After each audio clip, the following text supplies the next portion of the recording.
Alright, so let's talk about multi-paradigm programming. So, if all you have is a hammer, you should find another tool. I assume we're all familiar with the aphorism, if all you have is a hammer, every problem looks like a nail? Well, it's not great for building things out of wood, and it's not great for building code either. If you find out that every single program you write looks like a nail or looks like the same type of problem, you should probably explore other tools for your programming. So, what is a paradigm? Well, the simple dictionary definition is that a paradigm is a way of doing things. But how we'll be talking about it, a paradigm is the set of conceptual tools, the mathematical foundations underlying those tools, and then the programming tool support, which consists of libraries, syntactic sugar, compiler extensions, and the appropriate documentation and APIs. So, a paradigm is not magic, a paradigm isn't a library, and a paradigm isn't a language. Some libraries may support or encourage particular paradigms, and languages may embrace certain paradigms, but they aren't paradigms in and of themselves. So, why should we embrace multi-paradigm programming? Well, the first reason is the Sapir-Whorf hypothesis. This is something that comes from linguistics, and basically it means that the language that you speak in has a very deep influence on the thoughts that you can think, not just the thoughts you do think. For instance, whether or not you have words for particular colors alters whether or not you can notice those colors, whether or not you can perceive two colors being different. It's similar for this. If you have the words and concepts for the types of things that I'll be discussing in multi-paradigm programming, you will be able to notice things in programming that you could not have before, and that will save you a whole lot of time. Secondly, cached solutions. Most of programming is cache lookups rather than actual coming up with new original ideas. By exploring multi-paradigm programming and other types of paradigms, you can save yourself time by already having the knowledge of how to solve a particular problem, by not having to reinvent an exception handler or an object or a promise every single time you need to deal with an operation that might fail, or shoving some code and data together, or dealing with something that happens in the future. And also efficiency. These different programming paradigms are frequently very good at doing something well. They will save you programming time if you use libraries and APIs that are slanted towards a particular paradigm that supports what you're writing, and well-written libraries that use these paradigms can perform their operations more efficiently than whatever shoving it together by hand will do. You may have heard the quote, "Every sufficiently large programming system contains a slow, inefficient, bug-ridden implementation of half of Common Lisp." So, use the right tool for the job, use a well-built tool rather than grabbing whatever's nearby. So, let's talk about what types of properties paradigms have that makes them useful. First of all, dryness. Don't repeat yourself. A good paradigm will let you specify something once and then use it repeatedly. You won't need to declare the same variable in 5 different files. You won't need to put multiple copies of things everywhere. You won't need to write the same snippet of logging code in every single function you want to log. That you can just use an aspect-oriented crosscut to introduce the logging to everything relevant. Locality. When you're thinking about something, you want the stuff that is logically adjacent, similar concepts to be physically adjacent in your code and document layout, so that if you need to find out,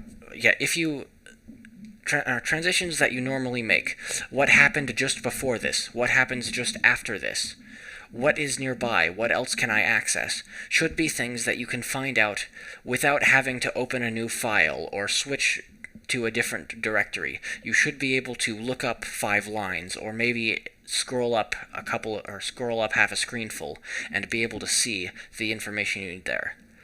Consistency. A paradigm should be consistent. Things should behave in predictable manners. If you have trouble predicting what a change will do, then you have a problem. A paradigm should look similar when you're using it for similar things, and it should make a lot of the things that you want to do fall under the same type of conceptual envelope and operations. And transferability. A good paradigm should be transferable. You should be able to take one thing you build or use and make it work on something else. You should be able to write a function that sums an array of integers and use it to sum an array of floats without too much difficulty. Similarly, you should be able to use the same type of exception handling mechanism for file doesn't exist as server returns 404. So, let's all cast our brains back to the 1980s and set our internal clocks to way back then. This is what an if statement looks in Fortran as of 1980. So, you've got your keyword if, you've got a numeric expression that evaluates to either positive, negative, or 0, and then you have the 3 line numbers it jumps to depending on whether the numeric expression is positive, negative, or 0. So, if it's positive, it jumps to line 22. If it's 0, it jumps to line 22. And if it's negative, it jumps to line 24. So, if x minus 10 ends up as greater than or equal to 0, so if x is greater than or equal to 10, it will execute foo and bar, and then proceed executing quux, otherwise it will go straight to quux. Now, sure, this is perfectly fine. You can write any control construct you can be bothered to think of doing this, but it's hard to read and hard to maintain. If you add a new line of code in the middle of that, you need to change every single one of your line numbers, or you can use named labels, but it's hard to read. Just by looking at the line of code quux, and that alone, you can't tell what could have possibly happened before it. It either could have been the statement bar, or it could have been the statement before the if and then the if condition evaluation. So that's annoying. It makes your software fragile, hard to read, and hard to write.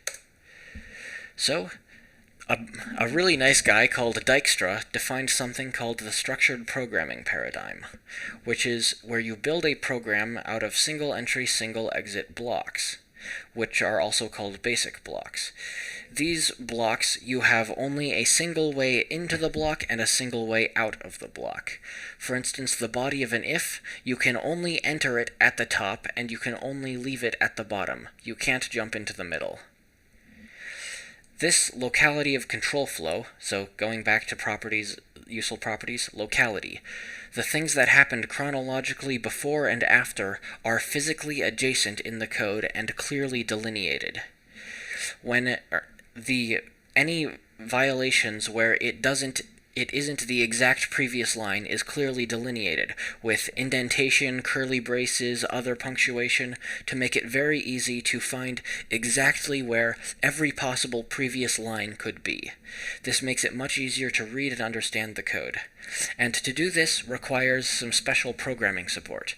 You add special keywords to delineate, you add special punctuation and indentation rules to delineate these basic blocks, and you add special keywords for manipulating them, like while and for, and you change the meaning of if to work with these blocks. So, here's what that looks like changing it over into structured programming. As you can see, this is much easier to tell what goes where. You can either go all the way through the foo bar section and then end up at quux, or you can skip right past it and end up at quux. But now, what was implicit and had to be inferred by jumping around the program and reading several separate things is now explicit in the code and easily legible. So, let's talk about why this is an improvement. I've already touched on this a bit, so I'll be brief. You can always find the previous and next lines quickly, because the structure is designed to support doing that. And the previous and next lines are always the same.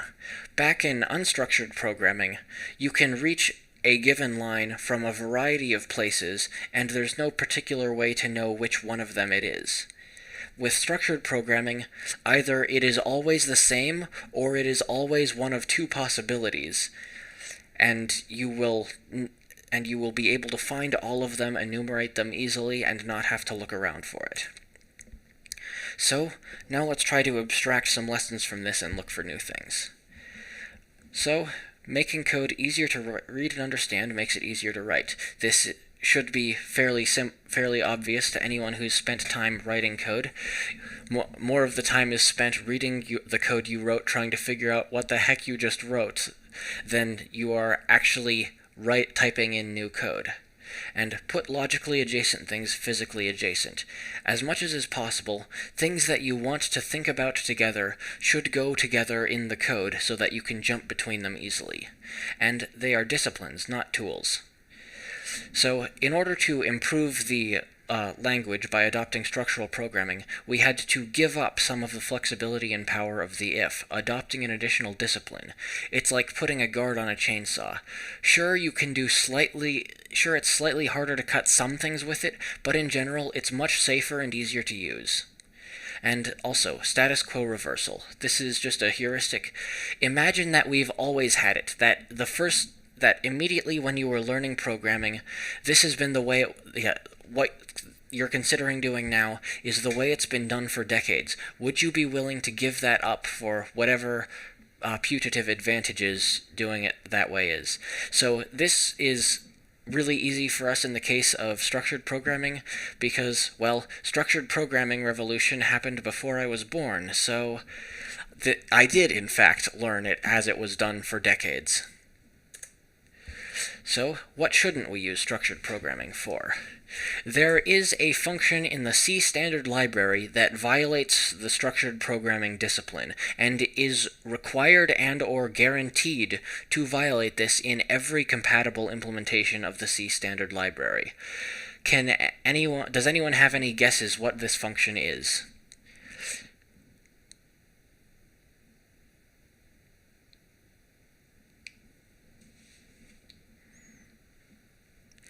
No, it's not something to do with compilation magic. Compilation is a bad idea to violate that discipline.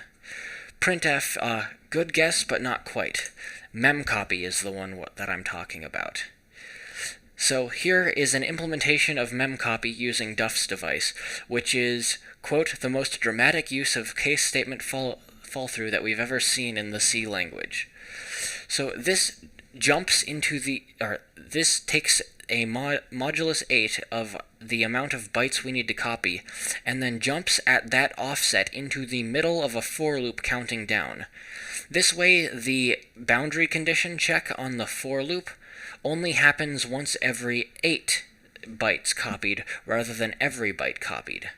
Since you need to do a variable increment and a conditional check and a branch, you end up spending more than 50% of the time in just a simple loop that doesn't include Duff's device, doing the loop infrastructure. This cuts that down dramatically, so you basically double the speed of the copy by doing this monstrosity of an implementation, rather than the simple implementation. Now, please note that this is less than one screenful of code, and it is fully encapsulated. There are no side effects. The body of memcopy does actually form a single block, even if not everything inside that fits into basic blocks. This means that it can be called from other sections of the code without breaking our structural programming discipline in those parts. We can just trade giving up the discipline inside this local block, making things harder on ourselves, for a dramatic optimization speed-up in this. In most cases, it's not worth the trade-off, particularly on longer and more complicated code, but in this case, it is worth it. So, let's invent another paradigm. What else can we enforce and give up to make our lives easier? So, let's make code and data stay together at all times. If you've used C a lot, you may have noticed that you have struct declarations, function declarations, and function definitions in 3 separate parts of the code, and in many cases different files. This is annoying, because it's hard to just look up what exactly something is doing, where it's accessing variables from, and etc. So let's just glue that together and require it to stay glued together. So what would that look like? We would want our code and our data descriptions in the same file. So we want to bind our functions, which we can now call methods, to our blocks of data, and we want only some of them to be public. This way we can distinguish between the sections of the API that everyone can use and the sections that are just for our own convenience and are dangerous. And we want to hide some implementation details. This doesn't mean we actually want to hide it. It just means that people consuming the code, including ourselves, don't need to care about absolutely everything. We can just look at the public API and descriptions.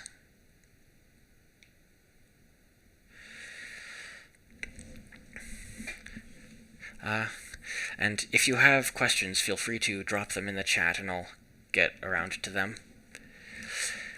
So let's see what we can do better to improve that. So in this case, data is anything. Groups of variables, arrays. So if you've got say, a list of tags for if we've got a list of tags for a post on a blog, that is a piece of data. Then we could have a couple of methods that add new tags to that, or remove tags, or check whether or not a particular tag exists. We don't need to care about how exactly those tags are stored, as long as we can add tags, check whether they exist, and remove them. And yes, it should be starting to sound a lot like Java, because Java was heavily inspired by what happens at the end of this line of thought. So let's allow interfaces to be specified with no implementation. Strictly speaking, we don't actually need to do this. If we have dynamic duck typing, which is just a type system where if something walks like a duck, quacks like a duck, and looks like a duck, then it's a duck. So we don't need to formally specify what a type is as long as our language knows how to find members of it. But if we declare interfaces and let our various types of things specifically say that they adhere to this interface, our compiler can do nice things for us, like making sure that the pieces of data or the objects that we pass to functions and methods actually will work with that function or method. And it's a nice, easy way to document what types of behavior are allowed by a particular object. It also means that we can say both a linked list and an array list are types of list, so we can have an interface list that allows us to get nth, get first, and make them both implement that interface. Then a method that, say, sorts a list can accept a list and use either of them and sort either of them, and it will keep working even if we change that. It also means that we can change between a tree map and a hash map to change our performance guarantees and still have all of our code work, which makes it a whole lot easier to maintain our code. Now, inheritance. You've probably noticed by now that we're talking about object-oriented programming, and a lot of the time when you learn about object-oriented programming, you learn about inheritance. So the first thing I have to say about inheritance is no! It's a hack that dates back to C, which is type punning.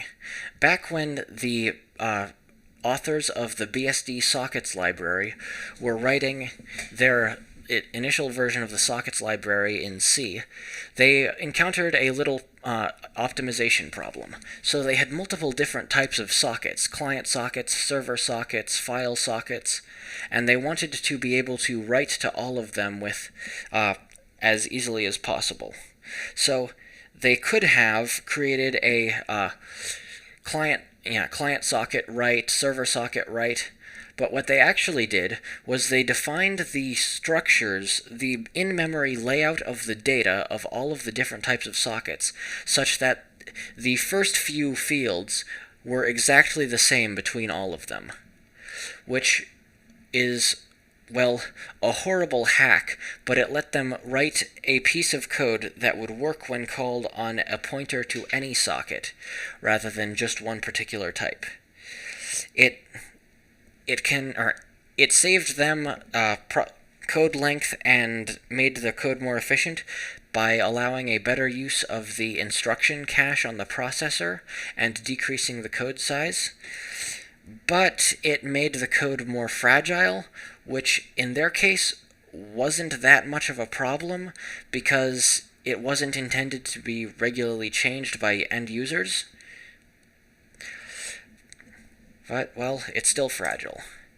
So, between interfaces and composition, it's completely unnecessary. If we can declare that objects and classes implement interfaces, we have no need of using inheritance to declare what operations are supported on a class. And by using composition, by having an object use an instance of another object as one of its components, and then just delegate some of its methods to that instance, that achieves the same thing as the implicit inheritance. Now, one of the main problems with inheritance is that, well, if you've ever actually tried to find where a method comes from in Java Swing, you will find that you need to traverse 15 files that are thousands of lines each before you figure out where the heck that function came from. This is really annoying. It is much easier if you specifically and explicitly state where things are coming from, and avoid inheritance wherever possible.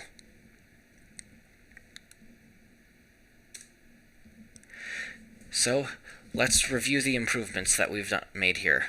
Implementation and declaration are together. Implementing something and saying what it is are related concepts in a lot of programming tasks. This binds them together so that we can easily find one from the other. Less to remember while writing. We've got the stuff we need in one place, we've got a distinction between public and private interfaces, and this means that we don't need to care about the internals of an object, we don't need to care about exactly what type it is or exactly how it's implemented, as long as we know that it implements a map and has these three functions just like every other map. And solid principles. These are some principles of object-oriented design, which is single responsibility principle. A piece of linked code and data, an object, should do only one thing. The open-closed principle. You shouldn't need to hack around on the internals of a project to add new stuff to it. You should be able to just make a new implementation of an interface and pass it in. The Liskov substitution principle, which is every subclass or instance of a subclass should be substitutable for a parent class. So you should be able to use a linked list or an array list when you need a list, and your program should not care. It might make it faster or slower, but it shouldn't break it. The dependency inversion principle, and we've got the interface segregation principle. Interface segregation principle means you want small groups of descriptions of what your object can do.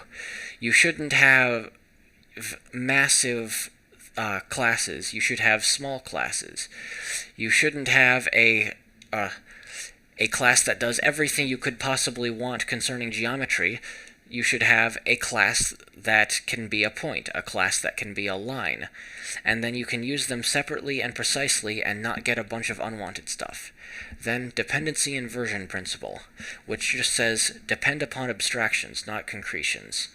When you're writing your code that sorts a array list, you should as much as possible write it to work on lists rather than only on array lists. It'll make your code more robust and easier to read. Now, let's look at something else. Data non-locality and shared mutable data.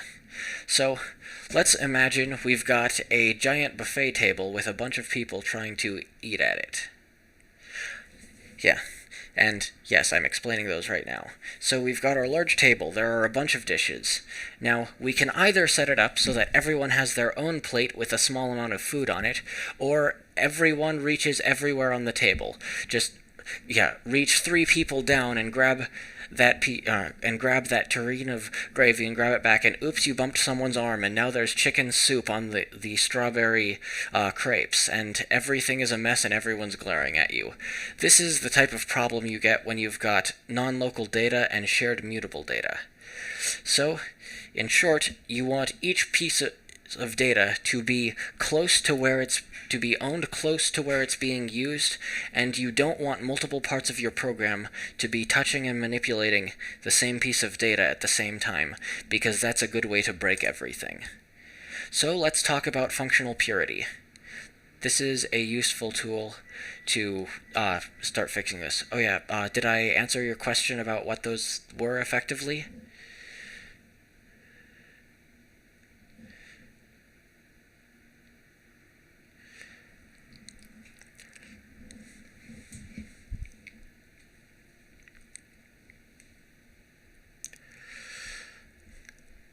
Okay, so let's talk. So I guess we need to talk more about what non-local data means. So let's say you've got a single variable for a status message, and you've got 5 different things that read and write that variable. Once you do that, it is very, very easy to mess up how you're using that variable. Remember that problem you encountered earlier with stomping on a global variable that was already set? That is something that happens with data non-locality. Global variables are one extreme example of shared mutable data, because they are shared to absolutely everything, and of course they are mutable. In less extreme examples, there might be a single object that got passed around to several different places, and now all of them are manipulating it. So, now let's talk about pure functions. So, in order to make a function pure, it should fit these desiderata. A function doesn't depend on data other than that passed in, which means functions don't access global variables, functions don't manipulate the state of the machine, write out to files, talk to servers. Now you're probably already noticing that not every function you write can adhere to these guidelines. So we'll see where they're useful in a little bit later. A function doesn't alter the data passed to it. If you send a pointer or an object to the function shouldn't completely rewrite the content of that object. If it wants to mutate the object, it can either do a local copy or restore it before completing. This makes your functions more predictable. It means you don't need to learn as much about their interfaces. And a function always returns the same thing given the same arguments. This is the interesting one. It means that it doesn't matter how many times a function gets invoked with the same thing, with the same arguments, it will always do the same thing. It also means that so whether it's 0, 1, 2, or arbitrarily many times, the function will always be the same. So now, if you're wondering, but what about random number generators? If you create an explicit state that you pass into the random number generator function and accept as a return, then that produces the appropriate purity and lets you do some other cool stuff with it. So, let's talk about encapsulating the mutable state. So, we don't want to completely destroy all mutable state because that would be bad and hard to work with. So, state may be mutated by the same code that created it. If you create an object, you own that object. Until such a time as you return it or give it away, you have sole ownership and it is safe for you to do whatever the heck you want to it. You can mutate its state, whatever you want. When state gets shared across the system, keep it constant. If I take notes on a piece of paper or write a presentation and then share it with you guys, hand it to you guys, we don't want to all be scribbling on that and adding new notes to it as we're working. We want that to sit pretty much the same while we're all reading it until we're done. Now, a monoid. Here's some fancy math talking about the guarantees of what a monoid is. It's a binary is a set of values, a binary operation, and an identity element. So it guarantees that if you perform the operation on any two elements of your values, you will get another element of that value. If you concatenate two strings, you will always get another string. If you add two numbers, you will always get another number. You will never add two numbers and get the string foobar baz quax, because that's just not a appropriate type and not a thing you can do. Then you've got an identity element. If you operate with the identity element, you'll get back the thing you put in. Whatever number you want plus a 0 is still 0. Any string plus or concatenated with the empty string is that same string, regardless of what order you do that in. And furthermore, it's associative. 1 plus 2 plus 3 is the same as 1 plus 2 plus 3. The ordering, it's not commutative, but it is associative, as we can see in strings. If you concatenate three strings, whether you order the strings foo, concatenate bar, concatenate baz, is different from baz, concatenate foo, concatenate bar, but which exact order you do the concatenations in doesn't matter. So, now let's talk about a very, very useful monoid. So, function composition can form a monoid. In this case, functions that accept an array and produce an array and form the values of a monoid, and the operation is composing the function, calling one function on the result of another, and your identity element is the identity function, a function that returns the array it was passed in. This produces a very powerful set of operations that we can do as generate, transform, and reduce. We can very easily produce transformers by composing any arbitrary set of filter, map, and reduce functions. So filter takes an array or a list and returns a subset of the list that matches some predicate, like only the even elements or only the elements that start with a capital letter. Map will will take a list and transform every individual element of that list. So, for instance, you take a list of strings and turn every string into capital letters, which itself is another map operation because a string is a list of characters. And then reduce. Reduce takes a list and reduces it to a single element. So let's take a look at this Lisp code, or Lisp pseudocode, that performs an operation. We create an infinite list of integers. We then map it with the square function. So this turns our list into an infinite list of the squares of integers. So we go from 1, 2, 3, etc. to 1, 4, 9, 16, etc. Then we scan it with plus.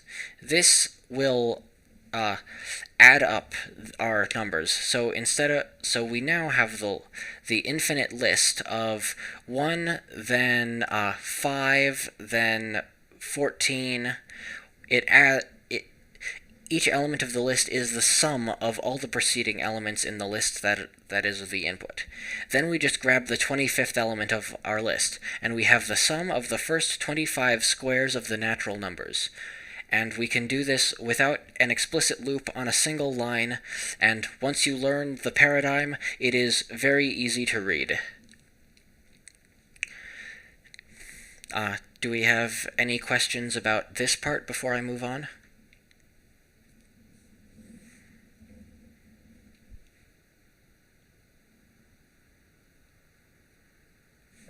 Alright, and we've got plenty of libraries to do this. For instance, Lodash implements similar operations in JavaScript, and you can find implementations of this and similar features in just about any language that supports functions as first-class objects, and several that don't. So, shared structure. Something that our lack of shared immutable state gains us, and the garbage collection necessary to support this stuff, is that we can pull a really cool trick with persistent data structures. A persistent data structure is a structure such that when you perform a manipulation on it, it returns a new copy of the entire data structure. Now, this sounds really inefficient until you realize that because we're not actually editing anything in the previous data structure, almost the entire structure can be shared between the two versions. So first, let's talk about linked lists. So a use of this is making an undo redo stack, for instance. So let's use a linked list as some data structure. Adding a new element to the front of a linked list does nothing to change anything through the rest of it. A pointer that goes to the second element of the linked list still forms a valid start of the linked list, and it's exactly the same as the one it was before. And taking off the front of a linked list, we can just get a new linked list without having to actually break any reference to our previous linked list. We just get a pointer or a reference to the second element of the linked list, and it keeps working. So this is really nice and quick and allows us to just store the entire history of an arbitrarily large collection using only a couple bytes per entry in our undo list, and they all form entire standalone data structures, so we don't need to do any fancy code to trace back through the undo redo hierarchy. We can just go to a particular entry and be done with it. Now, a splay tree is a little bit more complicated. A splay tree is a form of a binary tree that has a splay operation where it brings a particular node up to the root of the tree when we want to look at it. If you want to insert a node to the tree, it moves the nodes of the tree around a little bit such that the new node you're putting goes into the root. When you want to remove a node from the tree, it pulls that node up to the root, removes it, and then glues the remaining tree back together. And when you want to read a node, it grabs the node lifts it to the root, and then reads off that node. Now, the interesting bit of this is that it's a self-optimizing data structure. If you perform a sequence of splay operations to read particular sections, they all stay near the root. So if you've got the same 5 elements of your 10,000 element tree that you're reading over and over again, they'll all be in the top 2 levels and be really quick to access. And splay trees share structure. Everything except the single path down to the node that you're touching is completely untouched. So, if you're doing manipulations along a splay tree, you can use that as your undo hierarchy. And there's a very cool data structure called a splay rope that uses a splay tree to represent a string, where each node becomes a section of the string. So, for instance, if you are writing a text editor, you can use a splay rope to represent the entirety of your file. This way, when you add a new character in the middle, instead of having to copy the entire file from that point onwards 3 bytes down in memory to make room, like you would if you just slurped the entire file into a string, you just put a new node into the splay rope there. And if you want to undo it, it's a persistent data structure. You only spend log n of your file length doing the manipulation, so you can fit quite a lot of that into your undo history before things start breaking. Does that make sense?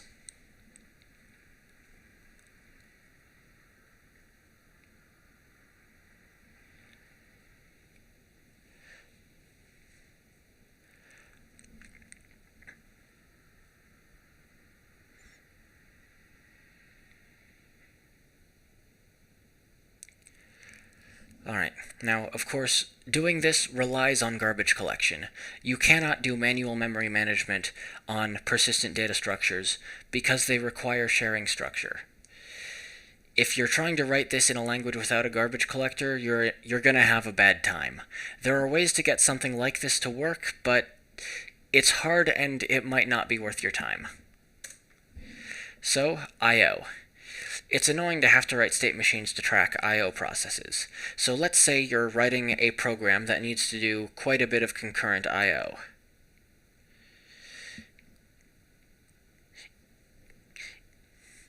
I/O is input-output. So taking button presses, reading a file from a disk, asking a server what's up, all of that, or reading and writing to consoles, is all I/O stuff. So if you're writing something that does a lot of I/O all at once, where you might be waiting to hear back from a server while you're also answering a question a user asked at a console, and you're logging to a file and storing some preferences in a registry entry, you're going to have some trouble with that, because you're going to need to keep track of the state of every single one of those operations. What's stalled, what's waiting, how much has been written in each one, what buffers go where, and that's complicated and difficult. Fortunately, a lot of modern libraries make that easier, and the normal cop-out answer is to just make a thread for each I/O operation. But that's not satisfying, and it wastes a lot of time in certain cases, so we're going to come up with a nicer, better way to do that. So, the result for this is asynchronous programming, which consists of push-style APIs. So instead of asking it, instead of walking out to look at the microwave timer to see if my Pop-Tart's ready every 5 seconds, I just put the ding on the microwave so that I can hear it, and then sit somewhere so that when the microwave beeps at me, I can hear it. So callback functions and closures. A callback is, well, basically the ding. You set something up such that when an event happens, whatever's watching for that event will call you back. It'll call your function. In particular, you really need closures to do this, not just normal functions. A closure is a function encapsulated with some variables from its parent scope. So a function is just the code. A closure is the code and the state that it encapsulated. So a function is write a buffer here. A closure is write this string, the string foobar baz, to that console. You can see why not knowing what you're writing to where could be problematic if you're trying to set up an event. And continuations are also really cool, which is an improvement over a closure that it's basically a version of a closure that jumps the flow of execution back into the middle of a parent function. It's a little bit counterintuitive if you've never used any of the languages that support it before, but it's really useful in certain cases, and hopefully we'll be able to see that later. So, if you've done much asynchronous programming, you will have wound up in a place called callback hell, which is where you have a callback that gets called when your user presses an input, that then invokes a function that will go and load something from a file, and then you've got a callback in that file that goes and asks a server for something, and then you've got a callback for that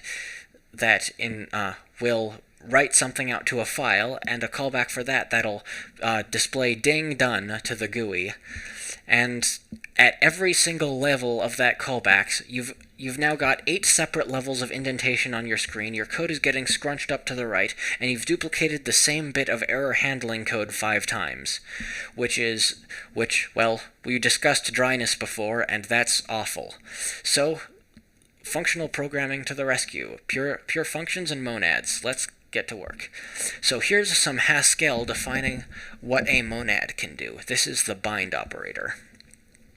So a monad wraps around a piece of data and lets you manipulate it without actually touching that bit of data in advance. Haskell is another programming language. It is really far on the pure functional end of the spectrum, and it strongly discourages you doing anything that isn't purely functional.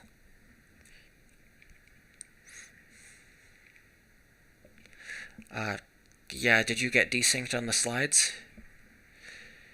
We should be on the slide titled Monads right now. So there's an old joke about Haskell that the only operation you have that writes to the console is standardlib.unsafe.seriously.don'tdoit.unsafe.print. So, yeah, it strongly discourages doing things that aren't pure functional. So, modern Haskell, we have the monads. Monads are the way that you do I/O and other things in Haskell without causing the interpreter to hate you and introducing bugs. So, for the operations that are used on monads are primarily bind and return. Return just produces a monad that generates a value, and then bind takes apart a monad to get at what's inside it. So, for instance, you might start with a monad that represents the data that is read from a console, a string that is read from a console, and then you bind that with a function that converts that string to a number, like parseInt. That produces a monad that has an integer in it. Then you bind that monad with a function that adds 3 to a number, and then you bind that function with an output, with your console output. This produces a nullary monad that when it gets executed will read from the console, interpret it as an integer, add 3 to it, and print it back out. And that encapsulates it into its own little operation chain that doesn't influence any global state, that doesn't care about anything other than that single process from reading input to writing output, and it enforces the sequencing in a very clean and flexible way without forcing it to, without any of the opportunities for mistakes that you might end up with if you're doing it without a monad. So, promises. Promises are another monad that encapsulate, but these encapsulate asynchronicity instead of just I/O sequencing.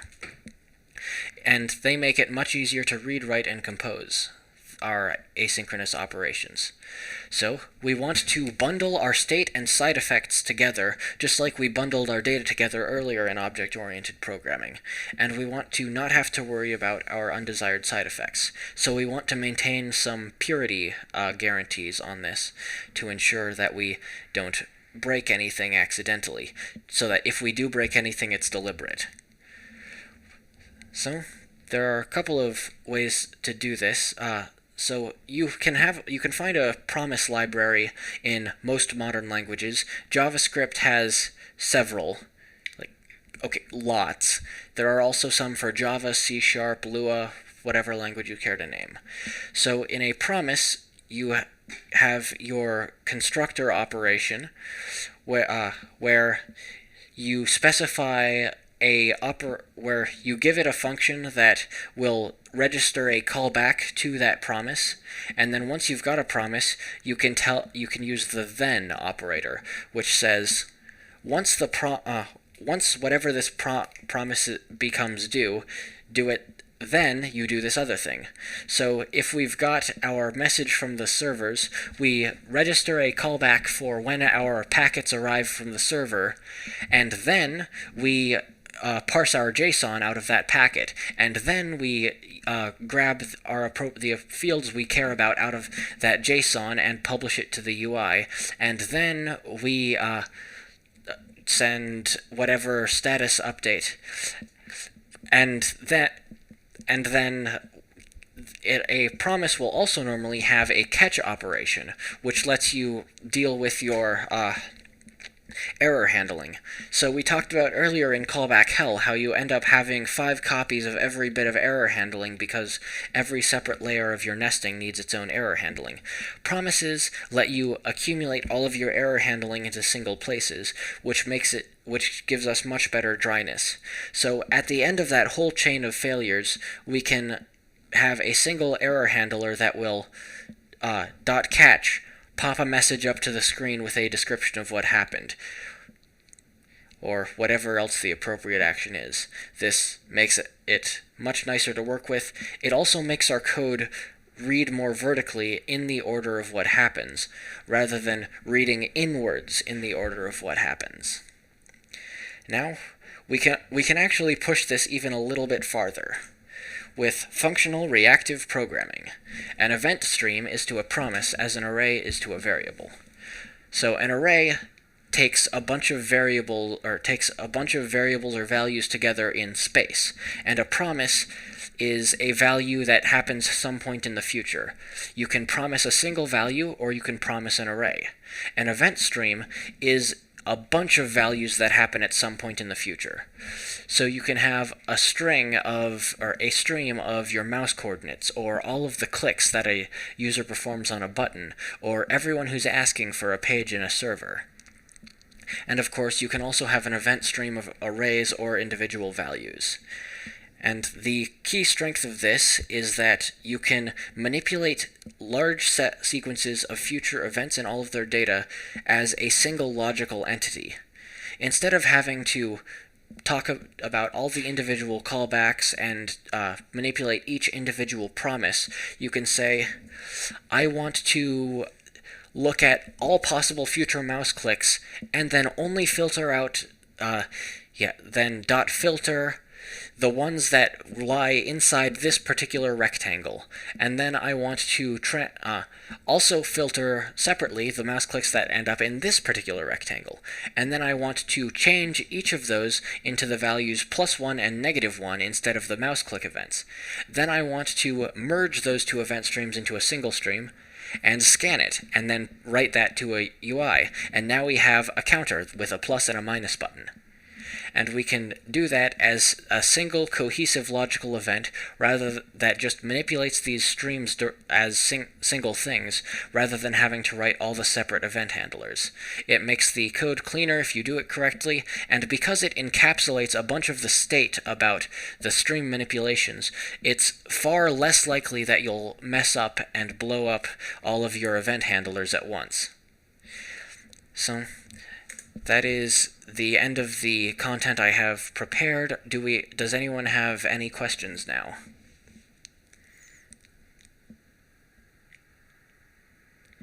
Oh, right. Libraries for functional reactive programming. Bacon.js, RxJS, RxJava, RxC#, and then the one that I wrote as an experiment a little while ago, frlua.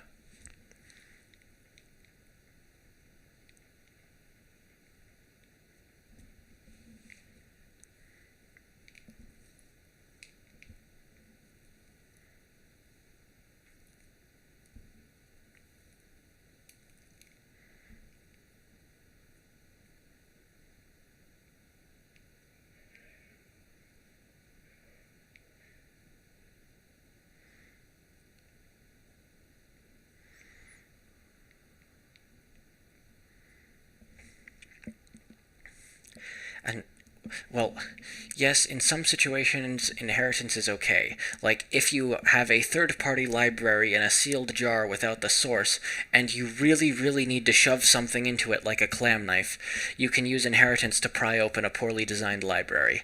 That it might be okay for.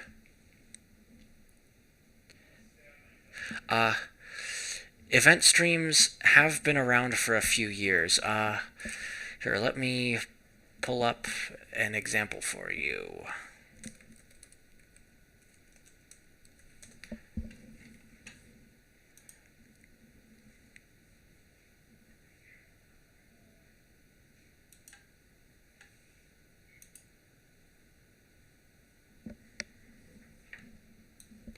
So here is some sample code for Bacon.js.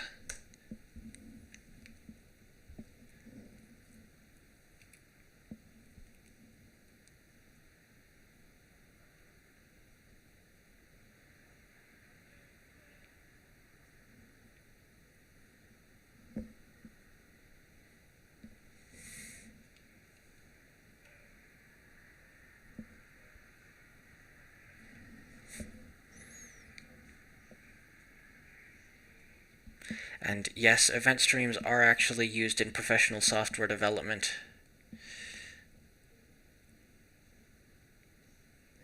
Well,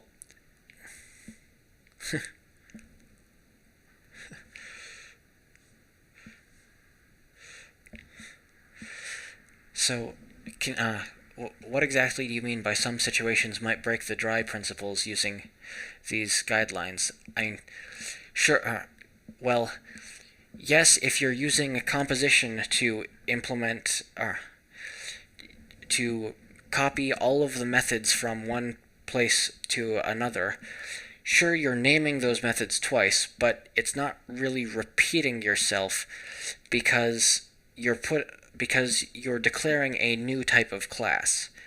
The interface, sure, yeah, you wouldn't want to have to copy your interfaces everywhere.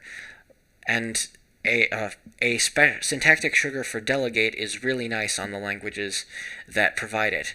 But inheritance provides enough frustration about finding where the method came from that I don't think it's worth going into or using it too much just because you can save a little bit of typing by declaring inheritance rather than composition.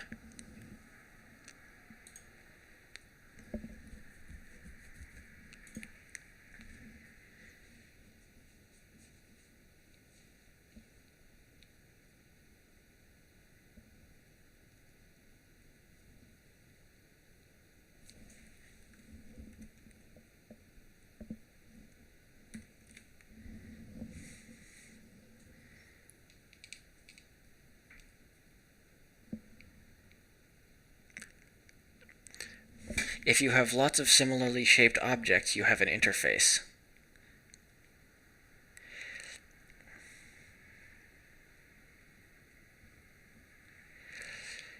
I think what you've described here is a leaky abstraction that's likely to break in the future.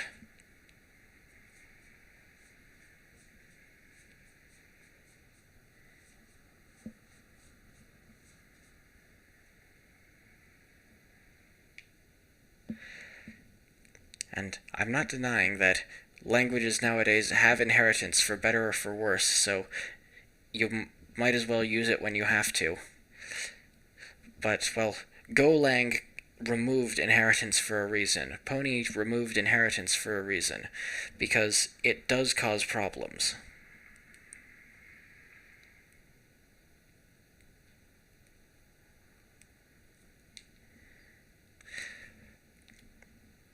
And, well, really the main reason I went off on that point was to point out that even though inheritance is taught right alongside object-oriented programming, it's not a core part of that, and it's not necessary.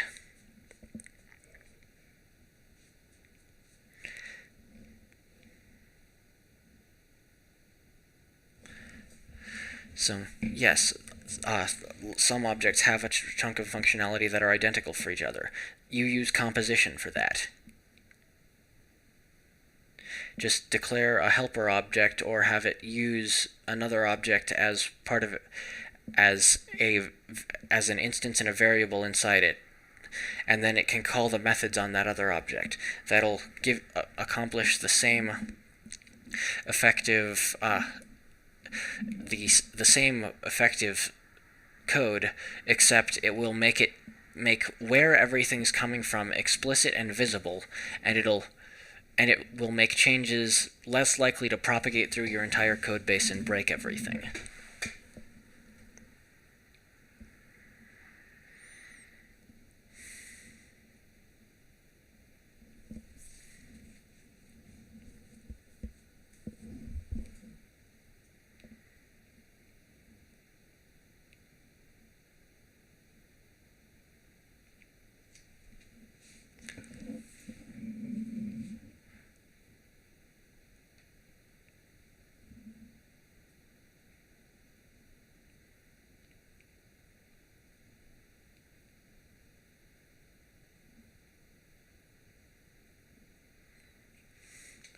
All right. Any other questions?